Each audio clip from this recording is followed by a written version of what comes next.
What's on, ladies and gentlemen? My name's Ross, I like games, and today, well, I promised you I'd bring you the second half of that FAQ from EX-01. Seems a little bit rude if I don't follow through. Like I said in yesterday's video, this is later than we would usually like to do it, but unfortunately got busy. Just had chance. Shout out to the lovely GameAcademia.com and Jason Snowjack for providing the translation. So starting off with green, we need to start off with Tantamount, which has got a bunch of rulings.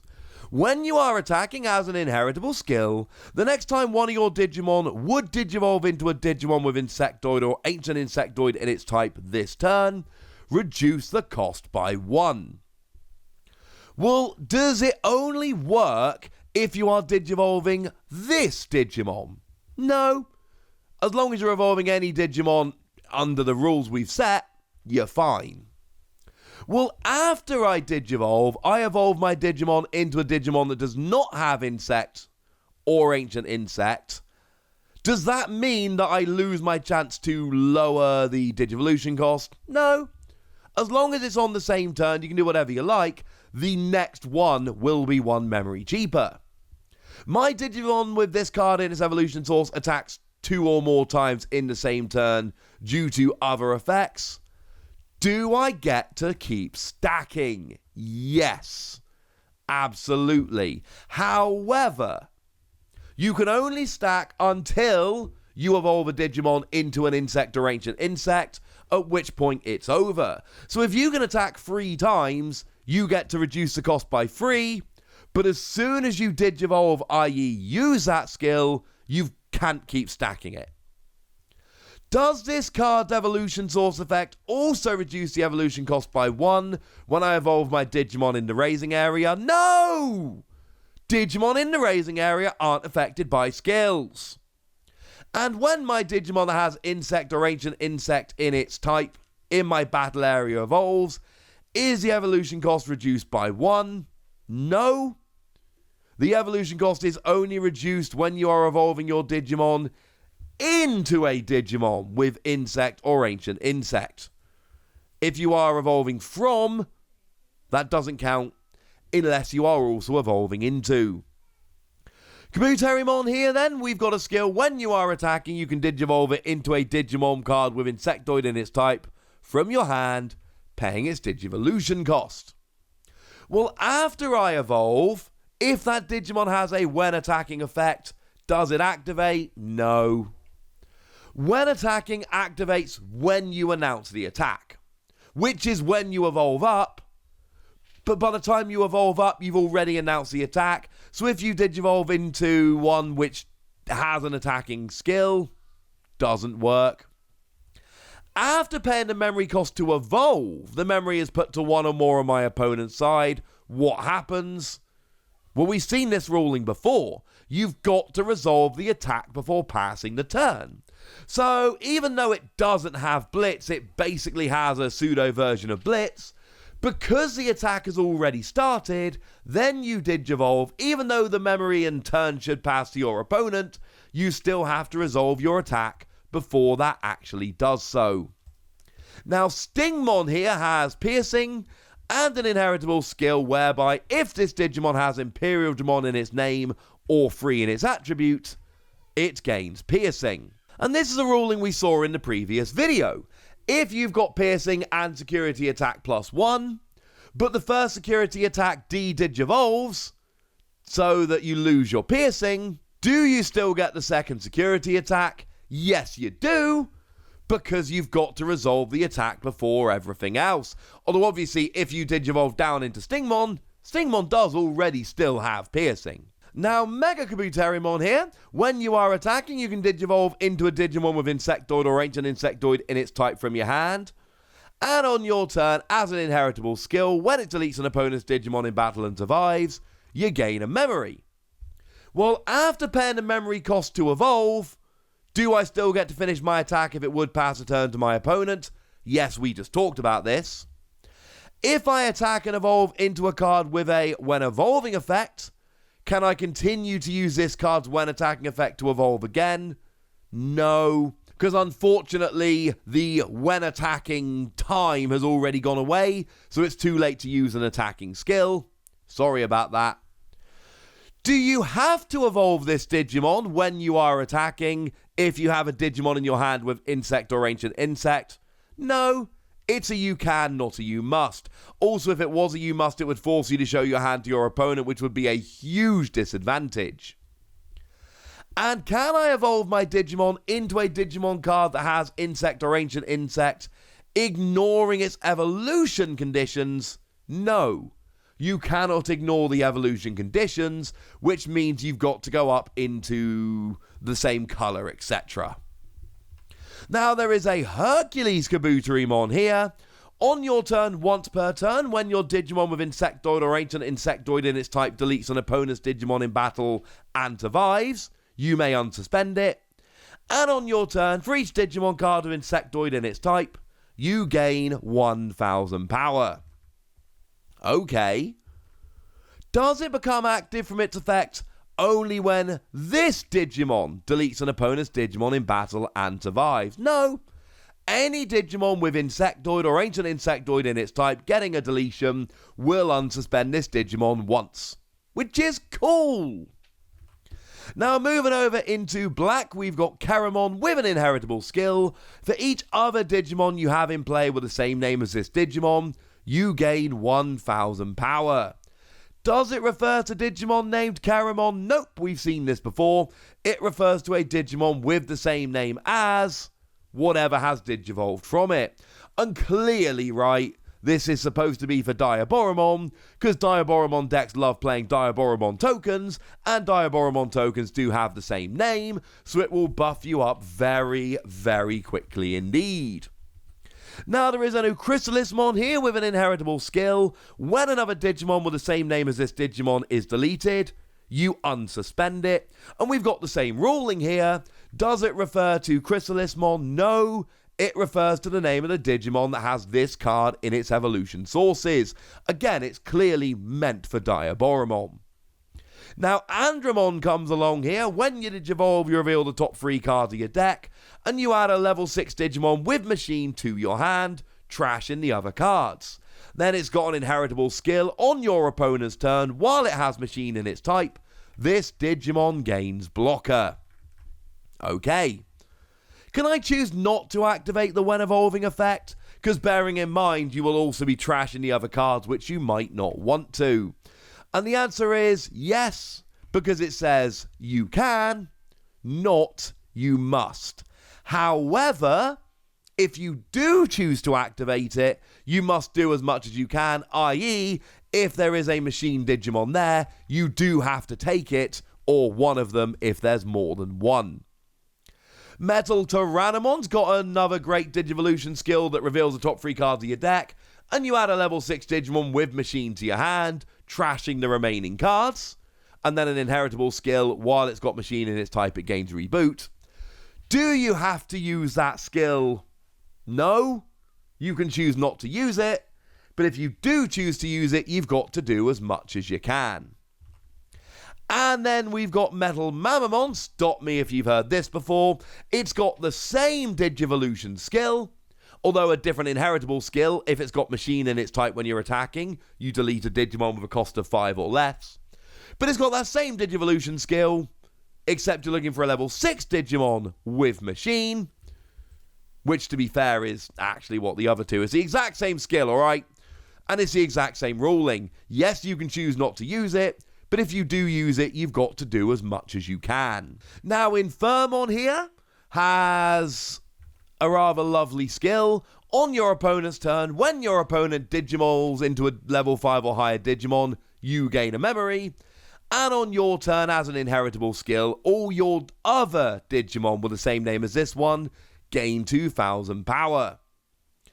Does your skill to gain memory activate when your opponent Digivolves a Digimon in their raising area? No! Raising area never counts.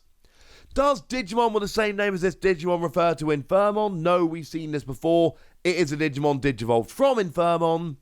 My opponent evolves their Digimon into a level 5 or higher Digimon, but it's when evolving effect deletes this Digimon. Do you still gain the memory? No, because this Digimon is deleted before the skill can come in, because it's deleted while the other one is digivolving up. Now there is a new Etamon here. When this Digimon digivolves into a Digimon with Etamon in its name, you reduce the memory cost by 1, and an inheritable skill, while it has Etamon in its name, it gains jamming. If I evolve it in my raising area, does it reduce the cost? No! Because it's the raising area.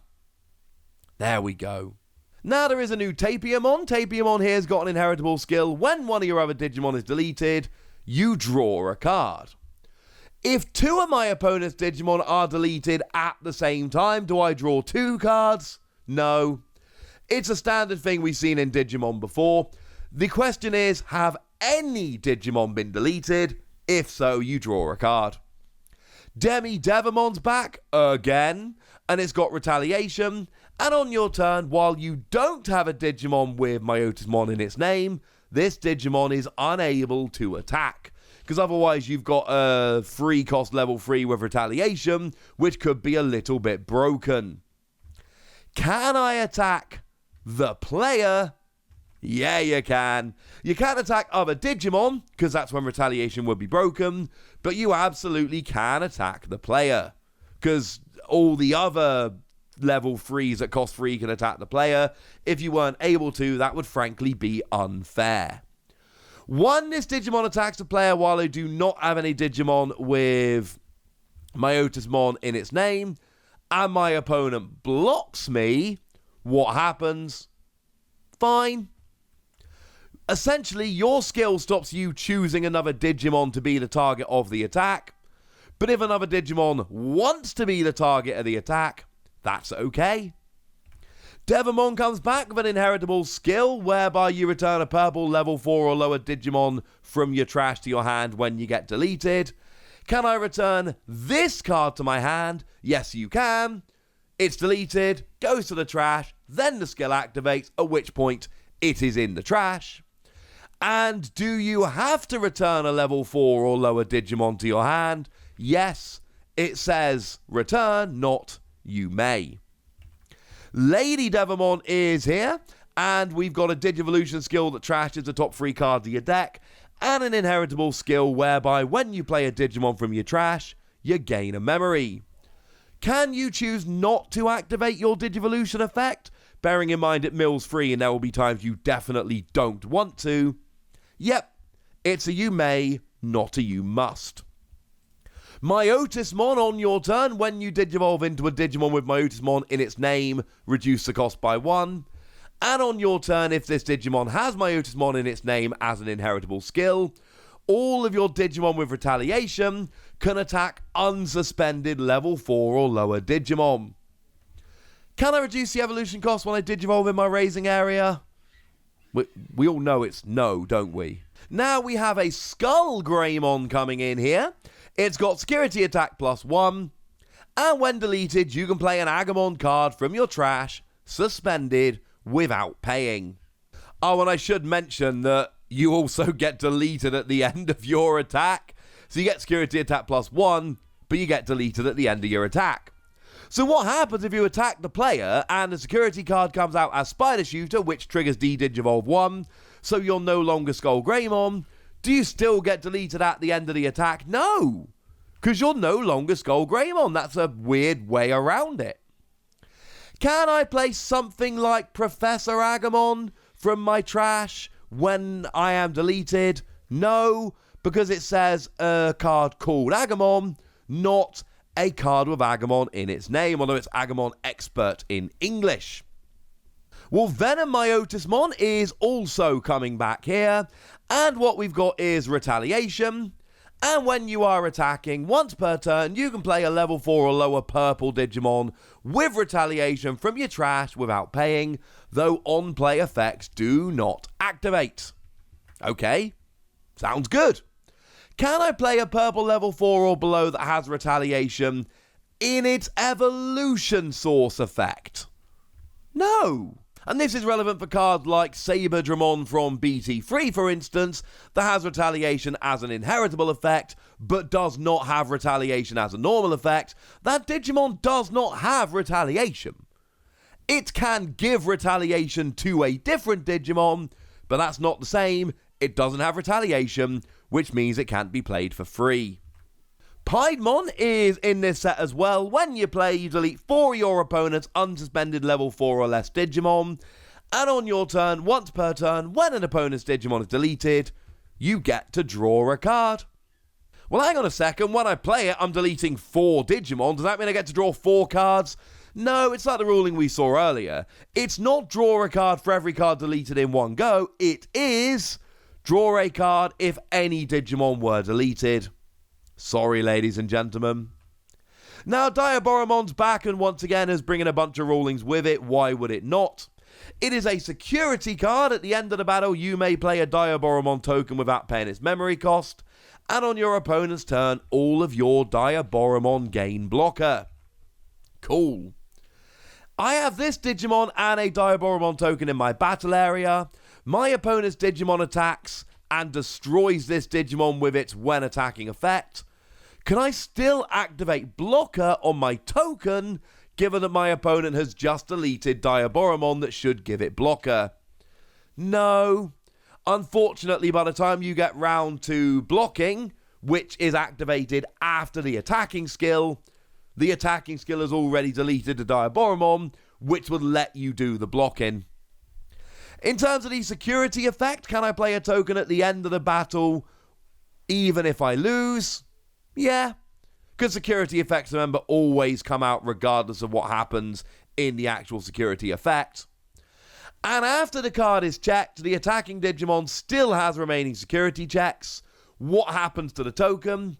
It is played first, and then you carry on with the extra security checks after all the security effects have happened. Now, Analog Boy or Analog Youth is in the set. When you play it, you reveal the top 3 cards of your deck, and you add a Digimon to your hand, trashing the remaining cards. And then on all turns, when one of your level 5 or higher Digimon with a Digivolution card is deleted, you can suspend it, gain a memory, and hatch a Digi-Egg, which sounds really quite good. Well, when my level 5 or above Digimon that has evolution sources is deleted, can I suspend the tamer to gain the memory, even if there's no empty space in the raising area to hatch an egg, or even no eggs left in the deck to hatch? Yes, you can. It's one of those do as much as you can things. So there are a couple of option cards we need to finish off with here. We have got the rather lovely Ice Wall. That's a 1-cost option card that gives all of your opponent's Digimon when attacking lose 2 memory until the end of your opponent's next turn. After I use it, is the memory minus by 2 every time my opponent's Digimon attack? Yes. To the player who used the card, it's seen as memory plus 2. To your opponent, it's seen as memory minus 2. The important thing is they lose 2 memory. That's good. On my opponent's next turn after using this card, do my opponent's newly played Digimon and Digimon that have moved from the raising area also lose them 2 memory when they attack? Yes. The effect is all of your opponent's Digimon. It's a standard thing that sits out there. It's not affecting all the Digimon that are in play at the time. It's affecting all of the Digimon. On my opponent's next turn after using this card, my opponent's Digimon attacks using Advance, while the memory is 1 or more on my side. Does the memory still go 2 in my favour? Yes. However, do remember that Advance will still allow your opponent to attack. They will still be able to use that attack, but then it will become your turn afterwards. Win rate 60%, which incidentally, right, a win rate of 60% is more often than not going to lead to success, because in a best of 3, you're really looking for 67% to always win. So a win rate of 60%, that ain't too bad. It is a 2-cost option card. If you have a tamer in play, you can use it ignoring its color requirements. Important because it's white. And then it says that the next time one of your Digimon digivolves this turn, you may trash one Digimon with the same colour as the Digivolving Digimon to reduce the cost by 4. Except do remember that you've paid 2, so you're only really reducing it by 2. After using this card, I evolve my red Digimon into a white Digimon. Do I discard a red or white Digimon card to use this? You discard a red. You are discarding the same colour as the one you are Digivolving from, not the one you are Digivolving into. When I evolve my Digimon in my raising area, look, we know it's not going to work, alright? On the turn after using this card, I evolve a blue Digimon in my battle area that has the effect, this Digimon is also treated as a red Digimon. Does that mean I can discard a red Digimon to reduce the cost by 4? Yes, you can, because the Digimon you're targeting is both blue and red, so this effect will activate when you trash either a blue or red card. Program Emergency Halt is a free cost white option card that stops your opponent playing option cards, which sounds very spiteful. However, if after I use this card I attack the player, and an option card comes out in the security, does that still work? Yeah. This card stops your opponent playing option cards. This is not them playing an option card. And on my turn, after my opponent uses this card, can I use the delay effect of an option card that was previously played? Yes. Because again, I'm not playing an option card. I am using an option card that was previously played, which, it's not the same thing, alright? It's just not. And finally, there is a new Machinedramon in the set that we need to take a very quick look at. When you play, you may place up to 5 red or black level 5 Digimon with Cyborg from your hand or trash to the top of this Digimon's Digivolution cards, and then gain 1 memory for each one placed. On all turns, your power cannot be reduced, and on all turns, when it would be deleted, you can trash 2 of those level 5 Digimon instead of being deleted. Okay, well, I don't really understand the conditions of placing cards in the evolution sources. So essentially, the cards start in your hand or your trash. They must all be cards with Cyborg in their type. They must all be either red or black Digimon cards, and they must all be level 5s. As long as all 4 of those conditions are met, and they have different card numbers, whack them in the evolution sources. When this card is deleted while it has 2 or more level 5 Digimon cards in its evolution sources, can I choose not to discard them and let this Digimon be deleted? Maybe you've got some skill that activates when it's deleted or something along those lines. Yeah, you're fine. It is a you may, not a you must. And there we go, ladies and gentlemen, lots of rulings to talk about. But now we have talked about all of them, so you know the deal at this stage. I want to know what you think about these rulings. I want to know if any of them make sense. I want to know if any of them don't make sense. I want to know, basically, anything you want to tell me. So go nuts. Be nice. And then make sure you like this video, subscribe to this channel, follow me on Twitter at the Wossy. That's where we talk Digimon and a whole bunch of other card games. And please do consider checking out patreon.com/PTCG Radio, where you can support the channel, get some bonus podcasts and all kinds of fun things. But by far the most important thing, as always, look after yourselves till next time, would ya? Thank you very much for watching. My name's Ross, and you've been watching Wossy Plays.